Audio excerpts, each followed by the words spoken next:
जे वर आलं ते दबू शकत नाही, अशा पद्धतीचं या मुलांनी काम केलं।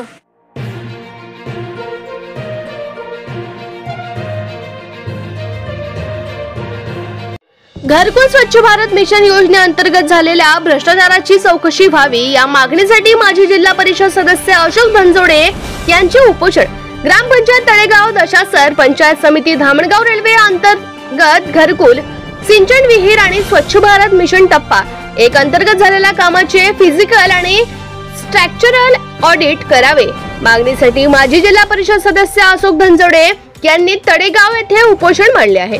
धनजोडे यांच्या मते आम्ही दिनांक 23 मे रोजी झालेल्या आमसभेत याबद्दल माहिती विचारली असता सरपंच यांची पत्नी दिवाकर ठाकरे यांनी गोंधळ घालून ग्रामसभा कोरमचे कारण दाखवा स्थगित केली। त्यानंतर ही ग्रामसभा 19 मे रोजी घेण्यात आली। यावेळी गावातील हक्कासाठी भांडणाऱ्या संघर्ष समितीच्या सदस्यांनी 4 वाजता सभा घ्यावी अशी विनंती केली, पण कधी 12 तर कधी 4 असे करता करता सभा पार पडली।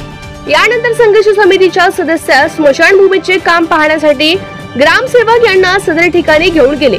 यावेळी एका मुलाने कामाचे फोटो काढण्याचा प्रयत्न केला असता त्याला धक्काबुक्की करण्यात आली आणि प्रकरण अगलट येईल म्हणून काही लोकांच्या विरोधात पोलिसात तक्रार दाखल करण्यात आली। या विषयावर वर्तमान ग्रामसेवक गजानन काळमेघ यांना कॉल करून विचारणा केली असता म्हणाले की हा सगळा प्रकार 3 ते 4 वर्षापूर्वीचा आहे आणि मला येथील चार्ज घ्यायला 1 वर्ष झाला आहे, त्यामुळे मला हा विषयाबद्दल फारशी माहिती नाही। 23 तारखेला तळेगावला ग्रामसभा होती। ती ग्रामसभा त्यांनी कोरमबाबत तहकूब केली होती। त्या ग्रामसभेमध्ये सुद्धा या गावच्या काही मुलांना धक्काबुक्की करण्यात आली, बाहेर लोटलाट करण्यात आलं। जी संघर्ष समिती तयार झाली त्या मुलांना बाहेर काढण्यात आलं। त्या सभेमधून ती तहकूब झाली।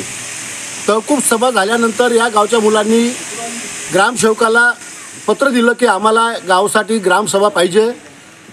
ग्रामसेवकांनी खूप त्रास दिला, सरपंच बाईंनी सुद्धा त्रास दिला। तारीख न देता त्यांनी 29 तारीख दिली। यांनी 4ची वेळ मागितली, त्यांनी 12 केली। 12ची नंतर 4वर आली। 4 वाजता ती आमसभा घेण्यात आली। आमसभा चांगल्या पद्धतीत पार पडली, सगळं झालं। शेवटी त्यांनी तिथे भांडणं वगैरे करायचे प्रयत्न केले, पण आम्ही त्यांना सहकार्य केलं। त्यानंतर त्यांची जी 23 तारखेची उर्वरित सभा जी होती ती त्यांनी 30 तारखेला घेतली आणि त्या 30 तारखेच्या आमसभेमध्ये त्यांनी गोंधळ घातला। यांचे विचार दाबण्याचे प्रयत्न केले, पण जे वर आलं ते दबू शकत नाही, अशा पद्धतीचं या मुलांनी काम केलं। ग्रामसभा झाल्यानंतर ग्रामसेवकाला सोबत घेऊन एक काम पाहायला गेले, मशानभूमीचं काम पाहायला गेले। ग्रामसेवक त्यांच्यासोबत होते। मागून सरपंचबाई वगैरे गेले। एका मुलाला, लहान मुलाला त्यांनी तो एक फोटो काढत असताना त्याला मारठोक केली, त्या पोराला मारलं त्याला। आणि ग्रामसेवकाच्या माध्यमातून या मुलांवर पोलीस केसेस दाखल केल्या। त्या बाबतीत मी यांना माझ्याकडे होते तेवढं सहकार्य केलं आणि त्याचकरता मी गावामध्ये उपोषणाला यांना घेऊन बसलो।